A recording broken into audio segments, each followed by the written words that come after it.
Lukas 8 ayat 40 sampai 56. Demikian bunyi firman Tuhan. Ketika Yesus kembali, orang banyak menyambut dia sebab mereka semua menanti-nantikan dia.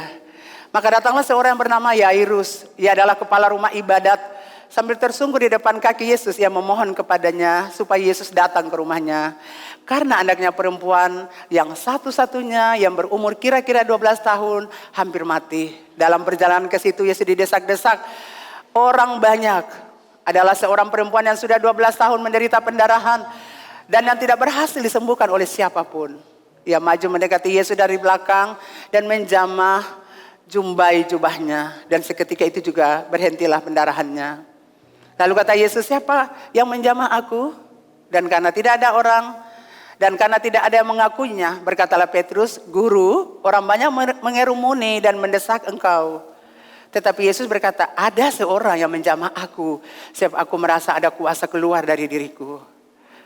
Ketika perempuan itu melihat bahwa perbuatannya itu ketahuan, ia datang dengan gemetar, tersungkur di depannya dan menceritakan kepada orang banyak apa sebabnya ia menjamah dia dan bahwa ia seketika itu juga menjadi sembuh.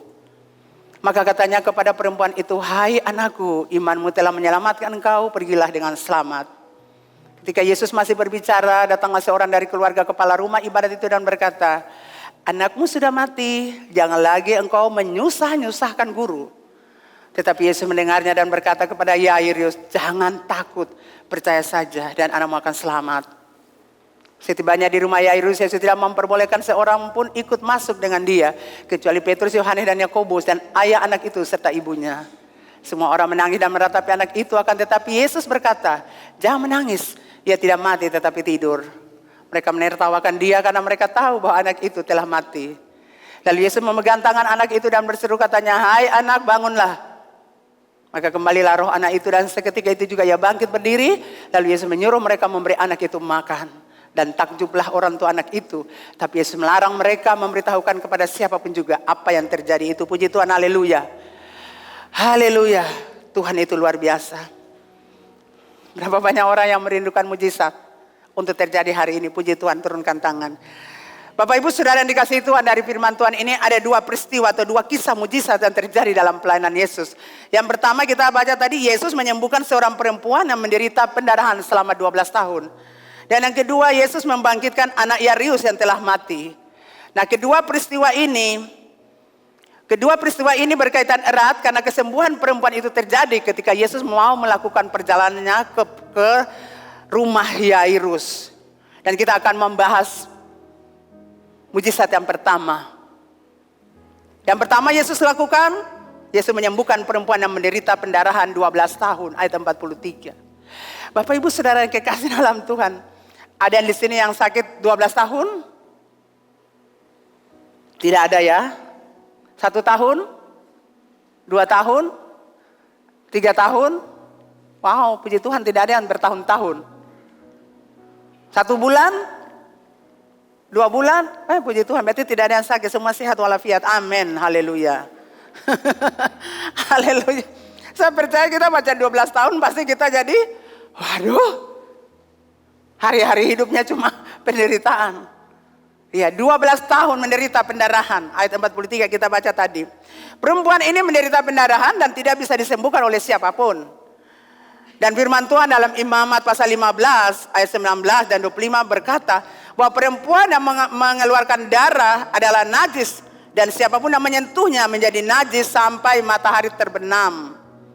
Oleh karena itu dia najis secara ritual dan tidak boleh berada di tengah-tengah orang banyak. Dia harus tinggal di rumah dalam waktu yang lama sampai pendarahannya berhenti.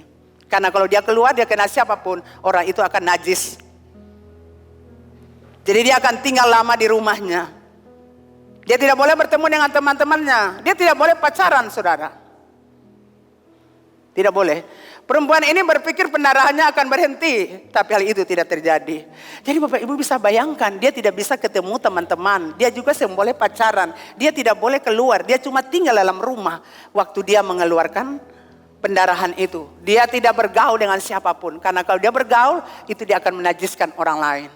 Kita bisa merasakan, kalau Bapak Ibu Saudara khususnya anak-anak muda kalau tinggal di rumah, kaki bagatal toh, Bapak Ibu anak-anak toh, kaki harus berjalan kiri kanan. tidak akan pernah tinggal dalam rumah. Nah itulah anak-anak saudara. Jadi Bapak Ibu itulah anak muda saudara. Jadi Bapak Ibu bahkan orang-orang tua juga kaki sentado. Sadiki keluar rumah, Hadiki keluar rumah. Tapi di sini tidak ada Bapak Ibu saudara. Jadi Bapak Ibu saudara, betapa orang ini sangat kecewa, sangat putus asa. Kita bisa merasakan bagaimana dia hidup dalam rumah, ya terkungkung di dalam kamarnya. Karena kalau orang masuk ketemu dia di kamar, duduk di tempat dia duduk, itu pun akan najis. Jadi betapa menderitanya wanita ini Bapak Ibu saudara. Dia takut, dia putus asa, akhirnya dia ambil jalan keluar, saya harus pergi ke dokter. Ke dokter ini begini, dokter A, dokter B, dokter C, dokter D, sampai dokter Z. Dan firman Allah berkata, tidak ada satu dokter pun yang berhasil untuk menyembuhkan dia. Tuh saudara, yang ada dokter. Dokter ini kasih obat, dokter ini kasih obat, dokter ini kasih obat, minum, sampai uang habis, yang ada yang menyembuhkan. Matius 5 itu pernah berkata, ia sangat menderita dan banyak dari dokter yang telah merawatnya uang habis. Yang sembuh-sembuh, penyakitnya tambah parah. Dia semakin lemah secara fisik, lemah secara mental.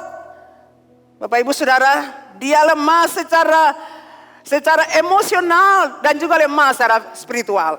Dia tidak bisa memiliki harapan apapun untuk hidupnya. 12 tahun berlalu.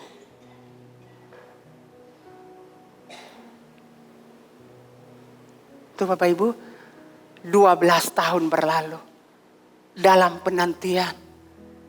Kalau tapi dokter ini pasti sembuh, tetapi yang dia dapatkan adalah penyakitnya tambah parah.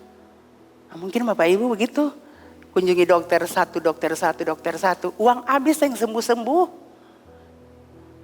Saya pernah juga ke dokter saudara waktu suami saya masih ada. Karena lambung saya sakit, saya ingat itu. Malam-malam jam 4 suami saya lagi persiapan khotbah sampai kadang kan jarang tidur tuh. Jadi saya sakit sekali, suami saya bilang kenapa? Saya lambung sakit. Gitu. Jadi suami saya pergi cari obat untuk hampir siang itu untuk saya minum. Lalu singkat cerita beliau bawa saya di satu dokter di kota Ambon. Saya bayar mahal saudara. Waktu saya minum puji Tuhan lah. Baik. Tapi tidak lama juga sakit saudara. Dan saya lewat. Di muka dokter itu punya tempat praktek. Dan saya bilang dalam nama Yesus saya tidak akan balik untuk dokter ini. Saya punya uang, suami saya kerja untuk datangkan uang. Saya tidak akan kasih untuk dokter. Dalam nama Tuhan Yesus saya tidak akan datang ke dokter itu. Tidak boleh. Sampai satu kali itu saja. Mungkin Bapak Ibu juga begitu. Dokter ini. Uang habis tapi tidak ada kesembuhan. Itu yang terjadi untuk wanita pendarahan. 12 tahun Bapak Ibu. Semua yang ada padanya habis. Tidak ada harapan hidup baginya. Semuanya berakhir dalam penderitaan. Tetapi hal luar biasa terjadi di tengah penderitaannya. Dia mendengar tentang Yesus. Katakan wow. Dia mendengar bahwa Yesus itu buat mujizat. Di mana saja Yesus pergi dari kota ke kota, dari desa ke desa, kampung ke kampung. Yesus beritakan Injil dan Yesus melakukan banyak mujizat. Dan ketika dia mendengar itu, imannya mulai bertumbuh. Imannya. Saudara tahu firman Tuhan berkata dalam Roma 10 ayat 17, iman timbul dari pendengaran dan pendengaran akan firman Kristus. Amin. Jadi penting bagi kita untuk dengar firman. Kita mau dengar firman, kita harus baca firman. Amin. Kita sediakan waktu untuk Tuhan. Kita sediakan waktu untuk mendengar Tuhan berbicara. Kita siapkan waktu untuk baca firman Tuhan. Supaya waktu kita dalam kesusahan, dalam penderitaan, kesulitan, sakit penyakit, kita ingat ada firman Tuhan. Kalau kita tidak pernah baca firman, kita tidak akan pernah ingat firman Tuhan. Apa yang Bapak Ibu Saudara ingat? Tidak ada. Betul? Jadi ketika orang berkata Yesus buat mujizat, maka dia mulai merenung. Aduh, kalau saja saya ketemu Yesus, saya ingin berjumpa Yesus. Ya, sekalipun saya belum berjumpa, tapi saya punya iman. Satu saat Yesus pasti sembuhkan saya. Jadi ketika dia mendengar bahwa Yesus akan datang di kotanya, ya, ada berita bilang Yesus akan datang di kota kita siang ini. Dan ketika dia mendengar itu, dia berkata ini waktu yang tepat. Ini waktunya. aku akan berjumpa dengan Tuhan. Semua sudah habis. Saya semakin lemah.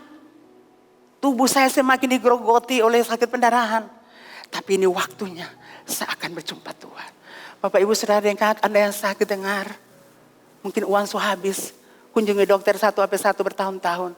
Tapi Tuhan mau bilang, hari ini Tuhan ada di gereja GKR. Tidak kebetulan Anda datang. Tuhan tahu Anda menderita.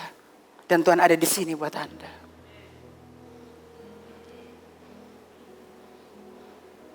Yesus akan datang di kota kita. Dan perempuan itu berkata, aku akan datang. Aku akan berjumpa Yesus. Tidak gampang untuk berjumpa Yesus Bapak Ibu. Kenapa? Sulit untuk wanita pendarahan. Pertama, dia najis. Dia tidak boleh ada dalam kerumunan orang-orang Bapak Ibu Saudara. Karena ketika dia bersentuhan dengan siapapun, dia menajiskan orang itu. Dia duduk di situ pun menajiskan orang yang akan duduk di tempat dia duduk.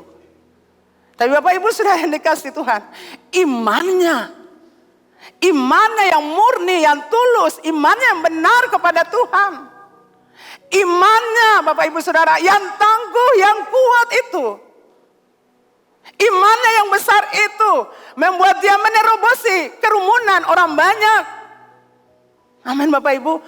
Artinya dia mau bilang, aku tidak peduli dengan sakit penyakit yang aku alami. Aku tidak peduli apakah aku berjalan pendarahan, darah itu keluar dari tubuhku. Aku tidak peduli. Aku tidak peduli dengan kerumunan orang-orang yang mungkin berkata, hei, ada darah di kakimu, ada darah di bajumu. Hei, engkau najis, tidak boleh berjumpa Yesus. Dia sudah tidak peduli Bapak Ibu. 1, aku harus berjumpa Tuhan. Aku akan ada di belakang Tuhan. Saya najis, saya tidak pantas ada di depan Tuhan.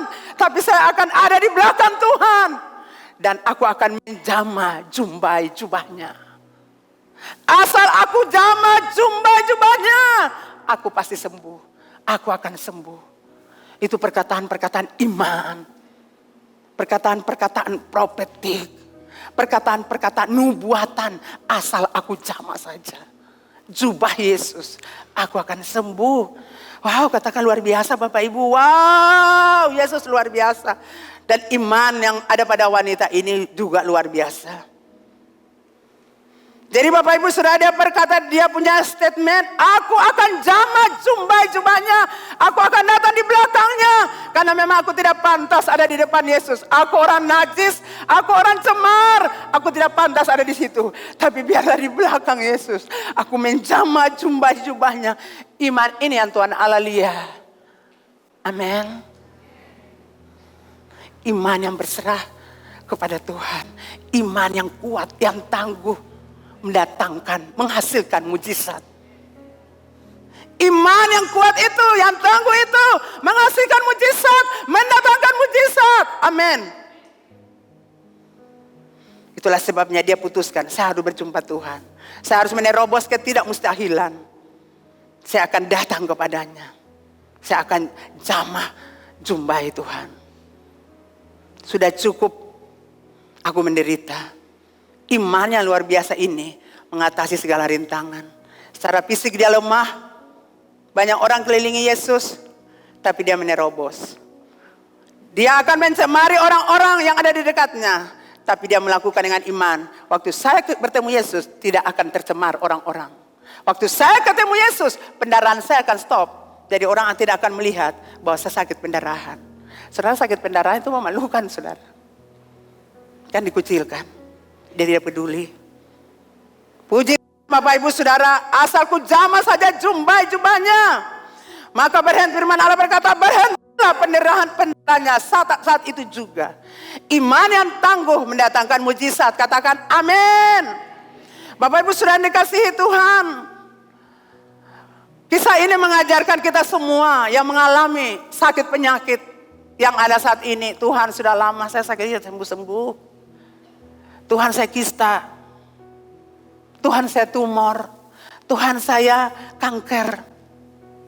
Tuhan, saya paru-paru. Tidak sembuh-sembuh. Berbagai macam penyakit yang saya alami. Darah tinggi, gula darah, asam urat, kolesterol. Semua menggeroti hidup saya. Dan Tuhan mau bilang, aku ada di sini. Aku ada di sini untuk kamu. Tuhan tidak sekedar melewati kota itu. Tuhan tidak sekedar datang di kota itu, tidak. Setiap kali Tuhan berjalan, Tuhan punya tujuan. Jiwa-jiwa harus diselamatkan. Jiwa-jiwa harus dipulihkan. Jiwa-jiwa harus mengalami mujizat. Jiwa-jiwa dibebaskan. Jiwa-jiwa harus diselamatkan. Jadi tidak kebetulan Yesus datang di kotanya. Karena Yesus tahu ada seorang pribadi yang sudah lama sakit dan perlu untuk ditolong. Bapak Ibu, Tuhan itu sayang kita. Tuhan itu mengasihi kita. Tuhan ada untuk kita. Dia tahu kita sakit dan perlu ditolong. Dia tahu kita sakit dan perlu untuk dipulihkan. Jauh-jauh dia datang hanya untuk menolong wanita pendarahan. Tuhan tahu Anda menderita. Dan saat ini Tuhan bilang, beta mau tolong sih. Mungkin saudara, Bapak, Ibu, saudara sementara mengalami sakit penyakit seperti perempuan ini. Atau penyakit-penyakit lain yang sementara Bapak, Ibu, saudara alami. Ke dokter satu belum sembuh. Dan tidak tahu mau buat apa lagi. Jadi mari katakan seperti wanita itu. Asal ku jamah saja. Aku akan datang kepada Yesus. Aku akan menjamah Yesus. Dan aku percaya aku sembuh. Jadi mungkin bukan saya sakit penyakit. Tapi Anda terikat narkoba. Anda terikat minuman keras. Anda terikat judi. Anda terikat dengan pornografi. Anda terikat dengan persinahan. Anda ingin lepaskan diri, tapi tidak bisa. Anda sudah didoakan. Semakin jahat saja Anda.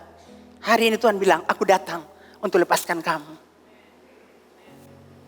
Mungkin Anda juga ketakutan, putus asa, Tuhan. Saya tidak mampu lagi, Tuhan. Dan Anda datang di gereja pagi ini dengan keputusasaan. Anda datang di gereja ini dengan ketakutan. Dan Yesus berkata, aku ada di sini untuk menolong kamu. Amin. Anda takut dengan segala masalah yang terjadi. Anda takut dengan pekerjaan-pekerjaan Anda di kantor. Anda takut dengan usaha-usaha Anda. Anda takut dengan pergumulan-pergumulan. Mungkin tanah Anda. Mungkin pergumulan-pergumulan lain. Studi anak-anak Anda. Anda semakin takut. Tapi Tuhan bilang pagi hari ini, aku ada di sini. Aku tahu kau susah. Aku tahu kau menderita. Aku tahu kamu menangis. Tidak ada orang yang tahu kau menangis. Tapi aku tahu. Saudara, saya bersaksi kemarin 2 hari lalu, kalau tidak salah saya pergi ke gereja. Saya 1 pagi di rumah, lalu Tuhan berbicara buat saya. Tapi dalam perjalanan di motor saya buka firman Tuhan itu, saya baca di atas motor. Biasanya saya baca kalau saya ingin mau baca. Saya panggil Pastor Ana, mari saya sharing firman Tuhan ini buat kita berdua. Saudara, Tuhan berbicara untuk saya itu tentang Hagar. Ya. Hagar. Kita lihat Hagar, saudara. Ketika dia berjalan dengan anaknya. Karena Sarah berkata Abraham, dia tidak boleh ada bersama-sama dengan Ishak. Akhirnya Abraham harus melepaskan Hagar pergi dengan Ismail. Dalam perjalanan, hanya dikasih bekal secukupnya. Dalam perjalanan, kehabisan air dan anaknya dibuang ke semak-semak. Dan dia duduk situ sambil meratap. Dia tidak tahu buat apa. Lalu Tuhan berkata buat dia, Hagar, apa yang kau susahkan?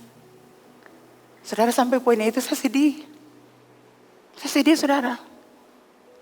Aku telah mendengar suara anak itu. Artinya Tuhan mau bilang, dia itu pun minta punya anak. Itu anak Abraham, anak orang benar.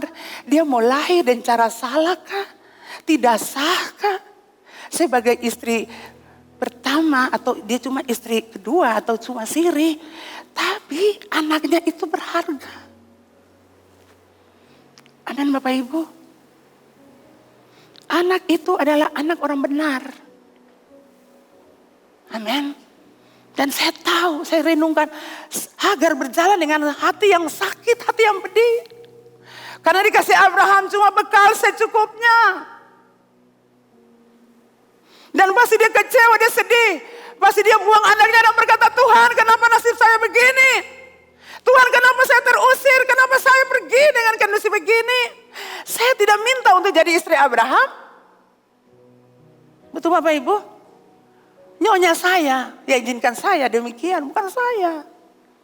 Mungkin pertanyaan-pertanyaan itu.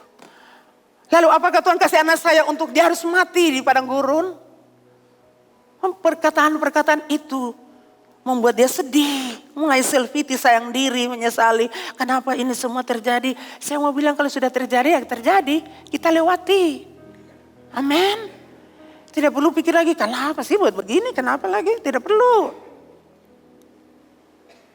Karena dia kecewa Bapak Ibu Saudara, dia tidak melihat mujizat. Dan ketika Bapak Ibu Saudara, waktu malaikat datang kunjungi dia, apa yang kau susahkan Hagar? Allah telah mendengar suara anak itu. Hapus air mata, pergi topang dia untuk berdiri. Itu ada oasis, ada air, kasih minum dia. Saya bilang Tuhan, luar biasa. Saya bilang Pastor Ana, mari kita berdoa untuk acara camp. 1 bulan. Saya dan Pastor Ana duduk berpikir tentang hal ini. Saya bilang Tuhan sudah kasih hal ini untuk Pastor Lady proyek ini. Dan kita harus berdiri untuk topan dia. Saya akan berdiri sebagai Hagar. Tuhan mendengar, Pastor Lady pasti menangis, kita tidak tahu. Tetapi Tuhan bilang, aku telah mendengar suaranya. Cuci air matamu, pegang tangannya, bawa dia berdiri. Itu mujizat. Karena mereka punya kebutuhan air, makanya Tuhan kasih air. Hagar itu air. Dan saya bilang, Tuhan, saya minta ampun untuk hal ini. Kalau saya mulai khawatir, kalau saya melihat hal-hal begini. Dan puji Tuhan Bapak Ibu Saudara, kami berdoa, Pastor Edi datang, kami berdoa. Kami bilang Tuhan terima kasih. Karena ketika Pastor Edi berdoa, dia menangis untuk Tuhan. Tuhan buka berkat. Jadi saya percaya uang akan masuk dalam rekening Youth Camp, GKRI, Air Hidup Ambon. Puji Tuhan, kemarin saya sudah tabur saudara. Saya lakukan ini karena saya bilang Tuhan, sebagai ibu, sebagai pemimpin, saya harus jadi teladan. Jadi sudah 2 kali Pastor Lady, saya sudah lepaskan berkat ke sana. Saya sampaikan ini supaya Bapak Ibu Saudara lihat bahwa saya tidak sekedar berbicara, tapi saya taat. Saya tahu rasanya menjadi seorang pemimpin, apalagi memimpin camp dengan biaya yang besar. Dan saya bertobat saudara, dan kami berdoa, saya Pastor Ana, Pastor Lady, kita berdoa, kita urapi dia, dan hati saya senang. Saya bilang terima kasih Tuhan. Tuhan, saya tidak tahu Pastor Lady menangis, tapi Tuhan bicara, dia menangis. Seperti itulah Ismail menangis. Dan karena dia menangis, Tuhan dengar doanya. Dan puji Tuhan Bapak Ibu Saudara, tidak tahu dari mana datangnya. Tapi oasis itu sudah ada. Sumber berkatnya itu sudah ada. Katakan amin. Kalau iman yang tangguh, iman yang kuat, iman yang suci, iman yang tulus, iman yang benar, maka mujizat supranatural terjadi. Tidak ada yang mustahil bagi Tuhan. Dan tidak ada yang mustahil bagi orang percaya. Katakan amin. Haleluya. Bapak Ibu diberkati. Jadi mari kita bersuka cita karena kita mau buat acara besar di gereja kita. Jangan berkata, wow ini kan sudah tahu 1 bulan, ini mau lihat apa nih. Jangan Anda berdiri seperti itu saudara. Ini tinggal 1 bulan nih, apa yang mau terjadi. Tidak, namanya pekerjaan Tuhan tetap semuanya jalan dengan baik-baik. Amin. Jadi Bapak Ibu Saudara, asal ku jamah saja jubahnya, pasti saya dilepaskan dari ketakutan, kecemasan, keputusasaan, tekanan dari stres, dari depresi. Haleluya, yang Anda alami. Saya percaya hari ini Anda akan dilepaskan dari tekanan, intimidasi, ketakutan, kekhawatiran, kecemasan. Dan Bapak Ibu Saudara yang kekasih dalam Tuhan, asal ku jamah saja. Asal ku jamah saja, aku percaya aku sembuh. Milikilah iman seperti orang itu. Amin. Jadi bukan saja dulu, sekarang, selamanya. Roma 13 ayat 8, Tuhan Yesus tidak pernah berubah dari dulu, sekarang, dan selamanya. Artinya janji Tuhan, kuasa Tuhan, firman Tuhan tidak pernah berubah. Apa yang Tuhan janjikan, Tuhan genapi. Katakan amin. Dan kalau engkau sudah mengalami mujizat Tuhan, saksikan itu buat orang lain, supaya nama Bapa dimuliakan. Katakan amin. Wanita itu waktu mengalami mujizat, dia pergi sembunyi, dia tidak mau supaya orang tahu bahwa dia pendarahan. Kan kalau mau saksikan bahwa beta ini pendarahan, itu kan memalukan Bapak Ibu Saudara. Itulah sebabnya dia sembunyi, dia ingin tidak tahu orang tahu dia. Tapi Yesus bilang ada kuasa keluar. Apakah Yesus tidak tahu? Yesus tahu. Tapi Yesus bilang, sini, bersaksilah. supaya nama Bapa dimuliakan. Dan yang kedua, supaya orang percaya sama Tuhan Yesus. Kalau Anda mengalami mujizat Tuhan, saksikan itu. Kesaksian pribadi Bapak Ibu Saudara, itu yang membuat orang-orang bertobat datang kepada Tuhan. Tidak perlu tahun 2020, berapa tuh? Tahun 1876 beta berjumpa Tuhan. 150.000 tahun kemudian beta pergi dari gereja. Lalu kemudian 10 tahun beta balik. Jangan saksikan itu. Saksikan bahwa dulu beta sakit, tapi Tuhan sembuhkan beta. Puji Tuhan, kuasa Tuhan itu berlaku sampai saat ini. Tuhan, dulu itu saya tidak punya pekerjaan, sekarang Tuhan kasih saya pekerjaan. Dulu itu saya narkoba, dulu itu saya pornografi, dulu itu saya minum mabuk. Sekarang tidak, saya tidak minum mabuk lagi. Dulu saya liar dari satu diskotik ke diskotik lain, dari satu dugem ke dugem lain. Tapi sekarang saya melayani di rumah Tuhan, saya berbeda. Anak-anak muda, katakan itu buat anak-anak muda.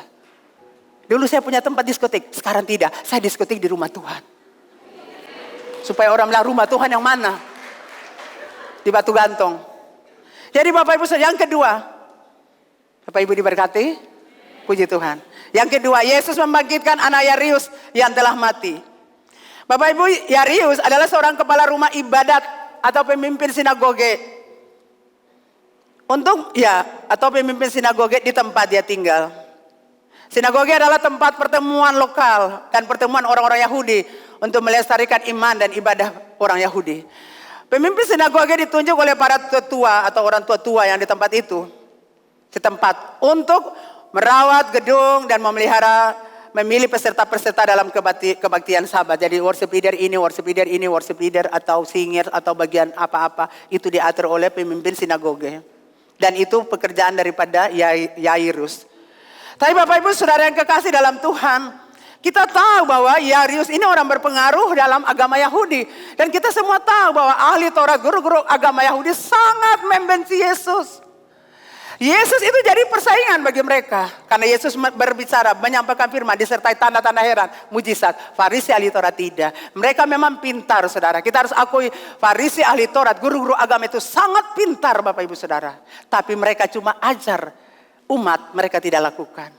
Yesus berbicara dengan kuasa. Itulah sebabnya tanda-tanda heran menyertai. Dan mereka iri hati. Saudara, kita bisa bayangkan bahwa Yairus datang kepada Tuhan Yesus. Itu hal yang amat berat bagi saya. Itu karena mereka membenci Yesus. Tapi akhirnya juga Yairus datang kepada Yesus. Firman Allah berkata dia tersungguh di kaki Yesus. Artinya dia rendahkan diri di hadapan Yesus. Dan memohon, Yesus tolong datang ke rumahku. Anak yang perempuanku sakit. Anak perempuan satu-satuku umur 12 tahun. Sedang sekarat. Aku tidak tahu mau buat apa lagi Tuhan. Datanglah ke rumahku. Mungkin dia sakit virus atau kanker. Stadium akhir atau tumor atau penyakit yang kami sendiri tidak tahu. Tapi yang jelas kondisi fisiknya serius hingga dia sekarat. Saya sudah bawa dia ke dokter ini untuk menyembuhkan. Tapi sia-sia. Dan saya tidak menemukan solusi. Saya putus asa. Tapi saya mendengar bahwa engkau sanggup menyembuhkan sakit. Saudara, yang paling penting, saya mendengar. Kita perlu mendengar firman Tuhan. Apapun masalah Bapak Ibu Saudara, jangan pernah dengar apa kata orang. Katakan, saya mau dengar firman Tuhan. Saya mau dengar firman Tuhan. Jangan dengar apa kata orang. Itulah sebabnya datang, Yesus tolong saya. Datang ke rumah saya, sembuhkan anak saya. Saya tidak peduli dengan jabatan saya, kedudukan saya, prestise saya. Saya tidak peduli dengan diri saya sebagai pemimpin sinagoge. Saya tidak peduli Tuhan. Ya saya mau, datanglah ke rumahku, tolong aku Tuhan. Dia tidak peduli saudara. Dengan jabatan yang dia punya. Yang jelas datang merendahkan diri. Yesus tolong saya. Yesus itu mau kita seperti itu. Setiap kali kita datang berjumpa Yesus, kita harus merendahkan diri di hadapannya. Kita harus tahu siapa diri kita. Jangan sampai kita lupa diri. Amin Bapak Ibu. Kita belajar rendah hati di hadapan Tuhan. Kalaupun kita punya jabatan, puji Tuhan. Terima kasih Tuhan. Itu semua pemberian Tuhan. Kalaupun Anda pintar, cerdas, pandai, puji Tuhan. Itu semua karena anugerah Tuhan. Kasih Tuhan. Kita tidak boleh tepuk dada. Karena semua yang kita miliki, itu pemberian Tuhan. Katakan amin. Supaya nama Bapa dimuliakan. Jangan kita curi kemuliaan Tuhan. Saya pemimpin ini, saya orang ini, saya punya prestise ini, saya punya harta ini, saya punya kekayaan ini, saya punya rumah, saya punya mobil, saya punya semua. Jangan saudara katakan, puji Tuhan. Saya dikaruniai Tuhan kekayaan yang melimpah. Dan dia berkata, Yesus datang ke rumah saya. Dia rela melepaskan jabatannya, kedudukannya itu. Dia rela melepaskan semuanya demi putrinya sembuh. Saya percaya setiap ayah-ayah atau bapak-bapak yang ada di sini akan melakukan seperti yang Yarius katakan. Amin bapak-bapak, ayah-ayah. Setiap bapak itu mau anaknya sehat. Setiap bapak itu mau anaknya punya masa depan. Setiap bapak yang baik tahu mengorbankan apa saya ada pada dia demi anaknya. Itu setiap bapak, setiap ayah punya hati demikian. Dia tidak akan meninggalkan anaknya, tidak akan pernah. Dia tidak akan membiarkan anaknya sekarat, tidak. Dia akan menyayangi anaknya, dia akan mengasihi anaknya, dia akan memperhatikan anaknya. Suami saya walaupun pulang capek-capek tanya anak dua, di mana? Ketuk dorong punya pintu. Pris, Moni. Bapak-bapak ingat anak-anak itu besar, jangan buka dong pintu begitu. Ketuk dong dulu, panggil dong pun nama.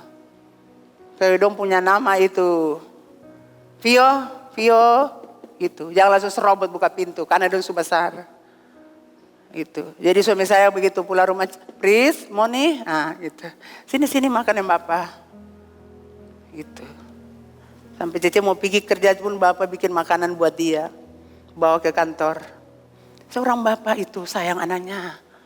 Halo bapak-bapak, jangan sumpah anak-anak. Jangan maki anak-anak. Anak bodoh, anak penyakit, anak sial. Tiap hari kita berdoa. Tadi saya lewat saudara, ada beberapa anak duduk di kursi. Kan saya mau jalan, ada kursi satu tuh. Saya jalan saudara, tapi saya lihat, wah ini orang hebat, saya harus balik.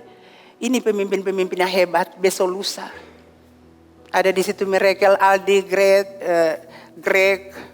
Dan saya bilang, ini pemimpin-pemimpin masa depan. Bertumbuh di rumah Tuhan, mengasihi Tuhan, melayani Tuhan. Orang tua mereka melayani Tuhan. Mereka jadi pemimpin hebat. Anda mau percaya atau tidak, saya sudah perkatakan itu buat mereka tadi. Setiap perkataan nubuatan yang dilepaskan itu bukan kita, Roh Kudus menaruh. Saya sudah jalan saudara, tapi seperti ada gerakan balik, perkatakan sesuatu untuk mereka. Berbahagialah engkau punya anak-anak yang ada di gereja ini. Mereka punya masa depan. Kemarin saya mendengar seseorang ke saya pergi ke Saparua, saya mendengar seseorang berkata, Mama, itu anak di Mama punya gereja tuh dia sekarang ke Jepang. Hah?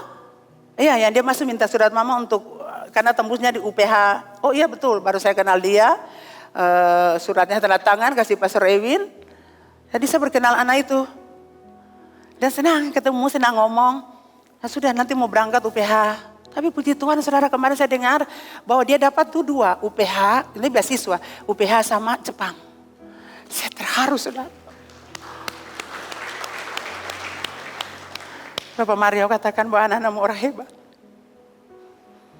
Saya mami sama Ibu Ekin ke Jepang. Kita stop di universitas, fakultas kedokteran di Jepang. Saya foto di situ. Kita video call sama Pak John. Bicara sama Pak John, ini mau nikah nanti ambil kuliah di sini. Ya gitu lah, gitu. Tapi kami berdoa untuk Jepang. Dan kami berdoa, anak-anak karya hidup Ambon akan ada di Jepang. Jadi Pastor Ewin dia sudah siapkan diri, dia ada di Bali untuk siapkan diri keberangkatan nanti karena perlu bahasa juga untuk ke Jepang. Dan saya dengar Ibu Ellen Salamoni juga punya anak juga lagi berbahasa Jepang untuk ambil ke sana. Saya bahagia. Saya bersuka saudara. Dan saya percaya anak-anak kami akan pergi ke tempat-tempat itu. Tidak ada yang tidak. Saya terus berdoa, Tuhan kasih beasiswa untuk anak-anak kami. Tuhan kasih beasiswa bagi mereka. Kalau beasiswa itu ada di SD, kasih mereka beasiswa. Di SMP, SMA, perguruan tinggi, kasih beasiswa buat mereka. Beta selalu berdiri begitu, Tuhan beta mohon, kasih beasiswa buat dong. Karena dong orang tua terbatas. Supaya dunia lihat, mungkin dulu dong miskin. Tapi sekarang tidak. Anak itu orang tuanya sudah meninggal. Dan dia dipelihara oleh keluarga, tinggal di keluarga stop Pelewakan sana untuk sekolah SMA di situ. Dan mungkin dia masuk di Komsel Pastor Ewin. Dan dia berangkat. Saya bahagia. Saya senang.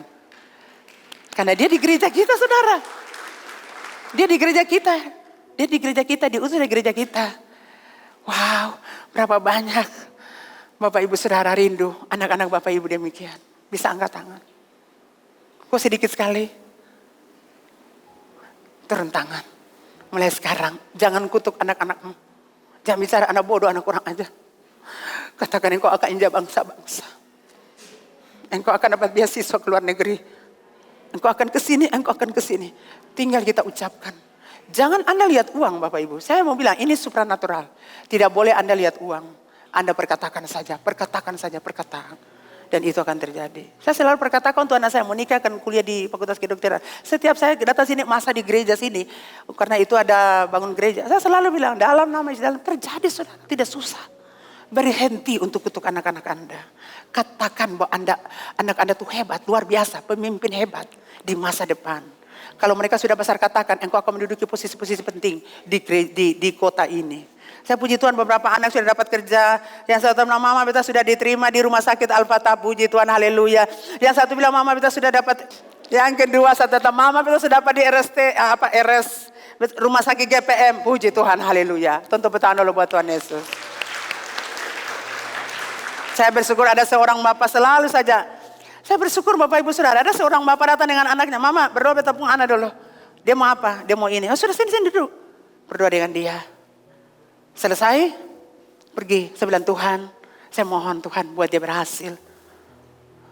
Saya bilang mana nomornya? Beliau kirim nomornya. Setiap saat anaknya lulus, mama tembus, dia tembus, mama tembus. Puji Tuhan, haleluya. Tapi sekarang belum tembus, masih tes lagi. Yang satu juga mau mama berdoa tepung anak lagi, dia ada ikut tes sini, dalam nama Yesus. Jadi saudara yang kekasih, saya bangga saudara. Saya sangat senang. Saudara kalau mereka WA, kalau Bapak itu WA sama Tuhan dia lulus toh Tuhan. Beta mau dengar yang sayang Tuhan. Beta mau dengar bahwa dia lulus Tuhan. Lulus. Saya tahu mama puji Tuhan, dia lulus. Mama puji Tuhan. Saya senang Bapak Ibu Saudara. Kalau lihat Bapak Ibu dia mikir, beta senang Bapak Ibu. Beta senang karena apa yang kau ajarkan per Bapak Ibu tuh Bapak Ibu lakukan. Puji Tuhan, haleluya. Tapi biasanya ada anak-anak yang orang tua tidak bawa, tapi mereka datang sini. Mama berdoa per beta dulu. Iya berdoa per beta, oke. Mama sudah berkata apa jodoh, belum apa jodoh, tunggulah. Jodoh juga akan datang. Kerja dulu di rumah Tuhan. Urus rumah Tuhan dulu. Supaya kalau kaya urus rumah tangga bagus. Kalau pamalah di rumah Tuhan, kaya nanti pamalah dalam rumah tangga. Suami istri serana air panas pulang para orang tua. Tapi di sini tidak ada Bapak Ibu, amin. Bapak Ibu Saudara yang kekasih, kita lihat perjalanan Yesus dengan Yairus, tapi tidak gampang untuk membuat iman yang dia miliki itu terjadi. Dua hal terjadi dalam perjalanan waktu dia pergi bersama Yesus. Yang pertama, Bapak Ibu Saudara, Yesus harus berhenti karena mengurus perempuan pendarahan. Aduh Tuhan, cepat Tuhan, beta punya anak ini sudah sekarat Tuhan. Tapi saudara bayangkan wanita pendarahan datang, Yesus harus stop. Yesus harus menolong orang ini dulu. Dan itu sudah memakan waktu beberapa waktu saudara. Jadi kita bisa bayangkan, Yairus punya perkata, aduh Tuhan lama lawang. Aduh, lama lawang. Bukankah kalau kita berdoa, kita begitu, Tuhan belum lagi, lama lawang Tuhan. Betul belum dapat pekerjaan lagi, sudah doa, belum lagi. Saudara lihat, Yairus harus berdiri, terhenti di sini langkahnya. Hanya karena Tuhan mau menolong orang yang punya kasus yang memang ruwet, yaitu wanita pendarahan. Saudara bukan itu saja Bapak Ibu Saudara, yang kedua, seorang hamba datang dari rumahnya dan berkata, Tuhan anakmu sudah mati, jangan ganggu guru lagi. Saudara secara manusia, kita bayangkan Yairus pasti drop. Mau harap apa lagi? Anak sudah mati. Yairus punya iman diuji. Ketakutan, kecemasan datang menyerangnya. Jangan ganggu guru lagi. Guru tidak mampu buat apa-apa lagi. Kalau tadi hidup masih bisa sembuh. Tapi ini sudah mati. Semua sudah berlalu. Semua sudah berakhir. Itu suara setan. Katakan suara setan. Setan itu selalu membawa ketakutan buat kita, menggoncangkan iman kita tentang Tuhan dan janjinya. Dan kadang-kadang kita kehilangan kepercayaan. Karena apa? Situasi yang kita alami semakin buruk. Setan selalu berbisik di telinga kita, Tuhan tidak bisa tolong Anda. Jangan ganggu Tuhan lagi, persoalanmu sulit. Betul Bapak Ibu? Kadang-kadang kita berdoa. Setan bilang, saya mungkin saya dapat pekerjaan. Pekerjaan apa lagi saya seusia? Siapa bilang? Anda dapat pekerjaan. Katakan amin. Aduh Tuhan, jodoh cari susah usia begini. Anda pasti Tuhan kasih jodoh. Tuhan bangun rumah susah, saya dapat tanah. Anda pasti dapat tanah untuk bangun rumah. Katakan amin. Tuhan beasiswa, beta punya anak susah. Anda pasti punya anak dapat beasiswa. Anak muda yang sekolah dengar, Tuhan Allah kasih Anda beasiswa. Tuhan akan kirimkan itu bagi Anda. Tidak yang mustahil. Setan bilang tidak mungkin, anakmu sudah mati, Tuhan tidak bisa buat apa-apa. Itu pekerjaan setan. Saya mau kasih tahu Bapak Ibu, setan itu sekarang paling kuat bicara di katon telinga. Saya berharap apa lagi? Sudah selesai itu, saya mau berharap apa? Tapi saudara lihat, sekalipun yang dia alami menggoncangkan dia. Tapi yang pertama Yesus bilang buat dia, jangan takut Darius. Jangan takut, jangan dengar perkataan orang, jangan dengar perkataan setan. Ya, rasa takut adalah ekspresi ketidakpercayaan kita yang berasal dari setan, dari roh jahat. Jika kita percaya kepada Tuhan dan kasih Tuhan tidak akan, dan kepada firman-Nya, kita tidak akan takut menghadapi apapun. Amin Bapak Ibu Saudara. Bapak Ibu diberkati? Iya. Dan hal kedua yang Tuhan katakan buat dia, iya Rius, percaya saja. Katakan amin. Jangan takut, jangan percaya setan pun kata-kata. Saya percaya saja, yang beta bilang itu pasti terjadi. Ya. Tuhan memegang kendali terhadap semua peristiwa yang terjadi dalam hidup kita. Jadi jangan pegang perkataan setan roh jahat, perkataan orang-orang yang melemahkan kita. Dari mana dapat uang untuk bangun rumah? Dari mana dapat uang untuk beli mobil? Dari mana dapat uang? Dari mana? Ya dari Tuhan Bapak Ibu. Amin. Aduh Sukawan Sulama, Anda belum hamil-hamil, Anda pasti hamil. Ya saudara bayangkan sampai di rumah Yerius, sampai di sana. Tuhan Yesus bilang, diam. Anak itu yang mati, dia cuma tidur. Saudara lihat, saudara orang-orang natural selalu melihat secara natural. Yesus bilang, tidak. Dia tidur dan saya akan bangkitkan dia, bangun dia dari dia pun tidur. Saudara, supranatural terus berlangsung. Percaya saja pada Tuhan. Tuhan bilang jangan dengar setan perkataan. Tuhan mampu untuk lakukan. Sekalipun tidak mungkin, Anda pasti mengalami mujizat. Dokter bilang sakit saya sembuh. Ibu darah saya turun. Asal jangan turun pas sekali juga. Normal Bapak Ibu. Haleluya. Amin Bapak Ibu. Anda bilang, Anda gula darah tidak turun-turun, normal. Anda sakit asam urat tidak turun-turun, normal asam urat Anda. Kolesterol, normal. Asal kalau normal jangan makan kacang terlalu banyak. Makan kacang dengan lemak-lemak terlalu banyak Bapak Ibu Saudara. Kesimpulan khotbah saya. Kalau Anda sedang mengalami penderitaan karena sakit penyakit yang tidak sembuh-sembuh. Uang sudah dikeluarkan banyak. Tuhan bilang, jangan takut. Hari ini juga saya sembuh. Yang 12 tahun saja, yang saya mengenal beta saja, beta sembuhkan dia. Engkau anakku, aku akan menyembuhkan engkau saat ini. Dari segala macam berbagai penyakit yang Anda alami. Dan kalau saat ini Anda lagi takut karena anak-anak sempuh masa depan, takut saya ada uang studi, takut untuk bayar dong punya uang kuliah. Anda takut dengan banyak hal. Sebagai bapak Anda berpikir banyak hal bagaimana menghidupi anak-anak Anda, keluarga Anda. Yesus berkata, percaya saja. Jangan takut, percaya saja.